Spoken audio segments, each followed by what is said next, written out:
Sir இவர் கொடுத்ததுல admission fees 13,000, tuition fees 11,000 இதுக்கே சரியா போச்சு.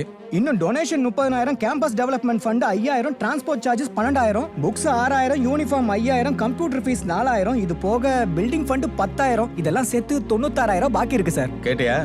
பில்டிங் ஃபண்டுனா இப்போ ஒரு புது பிளாக் கட்டிக்கிட்டு இருக்கமே பாக்கலையா? அதுக்கு தான். ஐயா, நீங்க பில்டிங் கட்டுறதுக்கு நாங்க எதுக்கே பணம் கொடுக்கணும்?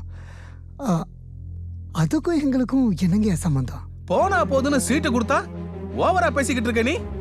இதெல்லாம் சரியா வராது. நீ உன் பொண்ணை கூட்டிட்டு கிளம்பு. ஐயோ, தப்பா எடுத்துக்காதீங்க. இது தெரியாம நான் பேசிட்டேன். இன்னும் ஒரே ஒரு வாரம் டைம் கொடுங்க. நீங்க சொல்ற பணத்தை நான் கட்டிடுறேன். நான் ஒரே ஒரு வாரங்கய்யா. ஒரு வாரத்துல கட்டிடுவல? கட்டிடுவீங்க. அப்பவும் பொண்ணை கூட்டிட்டு வா, நான் சீட்டு போட்டு கொடுக்குறேன். இப்ப நீ கிளம்பு. ஐயா, அது வரைக்கும் என்னோட குழந்தை கிளாஸ்க்கு வரட்டுங்கய்யா. ப்ளீஸுங்கய்யா. ஒரு தடவை சொன்னா புரியாதா உனக்கு? சும்மா ஏன் என் டைத்தை வேஸ்ட் பண்ணிட்டு இருக்க? வெளியே நிறைய விஐபிஸ் வெயிட் பண்ணிட்டு இருக்காங்க. முனுசாமி சார், இவங்களை வெளியே அனுப்பு.